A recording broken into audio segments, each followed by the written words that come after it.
Hyundai Tucson. So push start installation with remote start. Version 2 itong kinabit natin. Magkasama ng mobile app control to. Alloy keys, nag-avail na rin si sir. Key fob, 2 piraso ang kasama. Okay?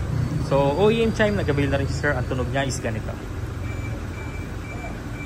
Yan. Okay? And yun, medyo maingay lang kasi yung Hilux palabas na. So remote start na natin yung kotse. Press 3 times lang sa lock button. 1, 2, 3. Start niya.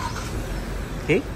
Pag lumapit kayo dyan, mag-automatic unlock na yan if naka-enable yung passive entry. Pero pag naka-disable, katulad yan, naka-lock pa rin siya. So, mas safe yun para sa ibang client ko. For some, gusto nila, pag lapit nila, mag-automatic unlock. Para pag layo din nila, mag-automatic lock. Okay? So, unlock muna tayo. Kasi naka-disable siya. Then, ito yung ating push start button. Fully red yung illumination. Pag aksidente na pindot, hindi mamamatay yung kotse. Matic transmission, park luggage, tsaka handbrake. Kapag naka-driver, naka-reverse, hindi niya siya mapapa-start guys. Ganun siya ka-safe. Okay? So pag gusto nyo patayin, apakan nyo lang yung brake, isang pindot. Patay na yung makina. Okay? Yan. So marami tayong videos nito guys. Feel free to check na lang yung aming Facebook page, Instagram, YouTube, TikTok.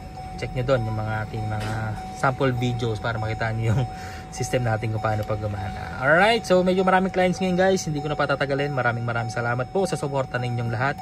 Bye!